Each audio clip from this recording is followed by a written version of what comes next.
On Point with Craig's Investment Partners. All right, good morning, all. Remember, the information provided here is general in nature. It's not financial advice. It doesn't take into account your situation, objectives, goals, or risk tolerance.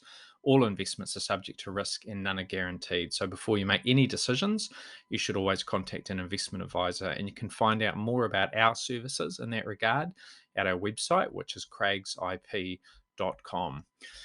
All right, today I just wanted to address one of the more common questions that I get. Should I pay off the mortgage or should I invest that extra cash that I've got? Now, I get that all the time, no matter whether interest rates are high or low or rising or falling, whether markets are going up or whether we're in a difficult spot. It seems to be a really commonly asked one. It's a good question. Probably quite relevant today because mortgage rates are obviously at 15-year highs, the highest we've seen since 2008. And borrowing costs are at levels that many homeowners won't have seen before. Unless you've been around for a while, you probably don't remember those times 15 years ago. So, against that backdrop, paying down the mortgage is sensible. Under any circumstances, reducing your debt is a good thing to do. It puts you in a stronger financial position. It puts you on the path to financial freedom. However, it's not always black and white, and using some of that spare money to invest along the way will also pay off. With that mortgage rate, the 1 year rate, at least at about 6.7%, or at least that's what my bank is charging. So, probably there's some that are maybe a little lower, maybe around the same, but 6.7 at the moment. If you make additional payments on your mortgage, that's essentially the return that you're getting on that money because that's 6.7% that you won't have to pay on that debt. So it's essentially that's your return. That's your return hurdle that you've got to beat out there somewhere else. And your other options for putting that money to work, if you're not going to pay off the mortgage and get that notional 6.7% return, you've got a range of other options. You can look at term deposits, very low risk.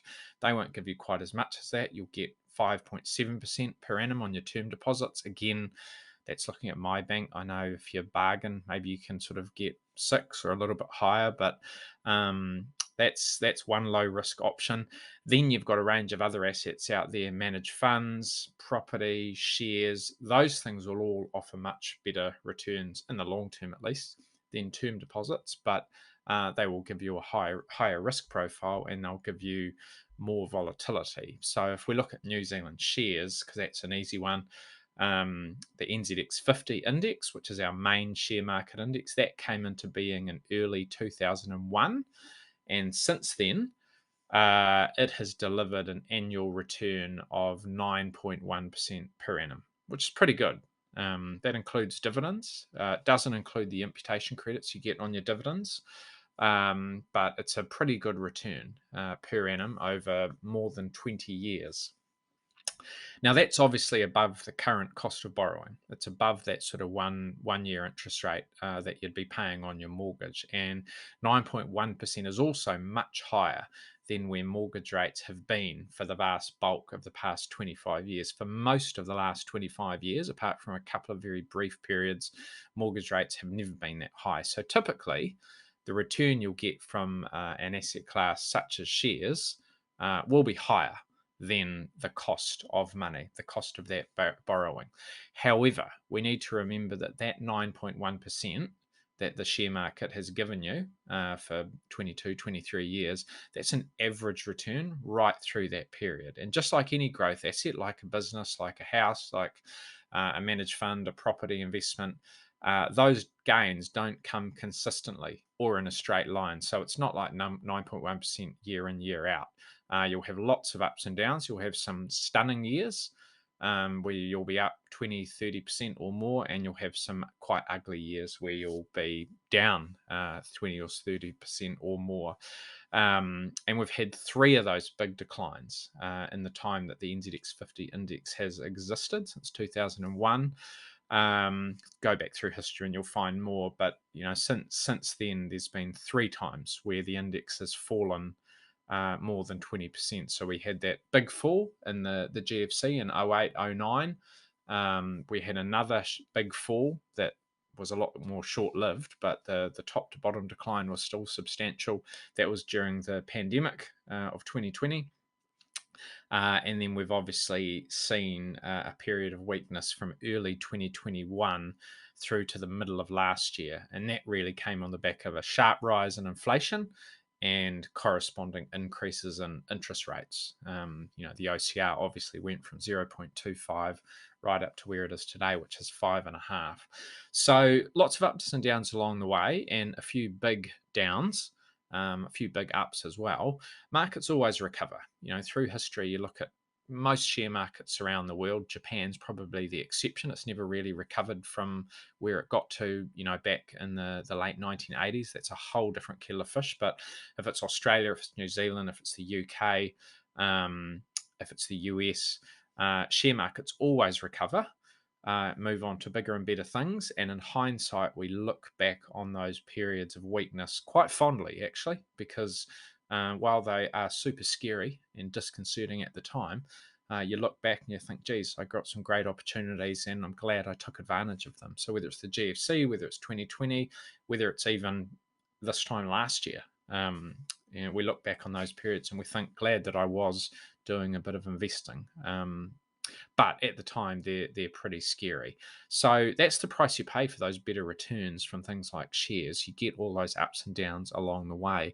And in contrast, the return you're getting from paying down that mortgage is free of risk, free of volatility, and free of uncertainty.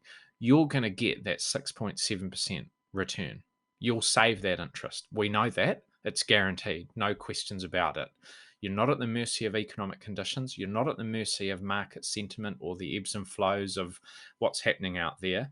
That's a guaranteed 6.7% return, or whatever the rate is you're paying. So, from a risk return perspective, that is pretty awesome. There is nowhere out there in the investment world where you're going to find a return of 6.7% or even a little bit less than that. You're not going to find returns as good as that. Sorry, I forgot to turn my phone off. That's my phone going in the background. I'll call that person back. You're not going to find anything out there that will give you that sort of return on a risk-free basis. You'll find plenty of things that will give you a return as good or better, but they will all involve risk. So that's why everyone says paying off the mortgage is a good thing to do, because it's a very, very good balance of risk and return. And your textbook will tell you that, if you build a spreadsheet model, it'll probably tell you that. Your accountant might well recommend that, because it is a sensible thing to do. Nowhere will you find those sorts of returns for zero risk. However, not always that simple, and that's not always the right choice for all of us. I think we should be doing a bit of investing on the side, in addition to paying off the mortgage. And that can be a really good choice for lots of people, because what you also need to take into account is the knowledge that you'll gain by educating yourself about money, about shares, about businesses, about financial markets. That knowledge is invaluable. And the best way to educate yourself and learn about it is to have a little bit of skin in the game. If you've got skin in the game, you're probably going to take a much greater interest in something. So having a few investment interests, even if they're small ones, that will probably motivate you to follow companies a little bit more closely, read the business pages a little bit more often. It'll help you understand how financial markets work, how do dividends work, how do imputation credits work, what does a share buyback mean, what's a rights issue, you'll get to participate in one. So I think there is definitely some benefits, softer benefits, ones that you can't really put your finger on, about doing some investing. You'll understand compound interest and growth on top of growth on top of growth. And what that means is that even though you're not necessarily going to find a better risk and return proposition than putting more money into the mortgage, because that is a great deal from a risk return perspective, you will learn a lot and you'll put yourself in really good stead to make sounder financial decisions in the future. So when you get to that point where you are, hopefully, we all want to be debt free, pay the mortgage off. And when you get to that point and you have got the ability to have more spare money and you want to put that money to work, maybe you come into money, maybe there's an inheritance, who knows what, your situation changes and you do find yourself with a bit more of a nest egg, you'll at least have a better understanding of your options and how you can put that to work. So I'm a firm believer in pay off the mortgage. Yeah, you want to smash it down, you want to reduce your debt. Debt's not a bad thing, by the way, but if you've paid off your house, then you are in a position to borrow back against it for a lower rate for things that are a bit more interesting. Again, that's another story for another day. But reducing debt is a good thing, but you don't want that to come at the expense of educating yourself. So I think there's definitely a case for doing both. You want to put a bit more on the mortgage, but not all of it. Maybe you do want to sort of use some of those spare funds to do something else in an investment sense. And whether it's 50-50, whether it's 80-20 in that direction or 20-80 in the other direction, well, that all comes down to us as individuals. So, talk to your advisor or have a think about that, and decide what's right for you. But that's a really common question. And like a lot of things in financial markets, the answer is it depends. I know it feels like we always it's a bit of a cop out, and those of us in the industry are never really giving you a straight answer. But that's because we're all different. We're all trying to achieve something different. We've all got different goals and different, appetite for risk. So that's why the answer is often it depends. For me, it would be I'm going to make an effort to pay down that mortgage, but I'm also going to do some investing over there, and I'm going to take advantage of periods like this where things are a little bit uncertain, and I'm going to also upskill so that when I am in a stronger financial position in the future, um, I can make use of that knowledge. So hopefully that's useful. As always, there's a very brief report to sort of read on the back of this. Everything I record as a podcast, there's a report sitting in behind it. Often has more information, often has some charts or some statistics, not always, but often. So, talk to your Craig's advisor to get a hold of that. If there's anything else we can help with, if there's anything else you want to hear about, then let us know. Otherwise, we'll talk again soon. Thanks for listening. For more insights, visit craigsip.com.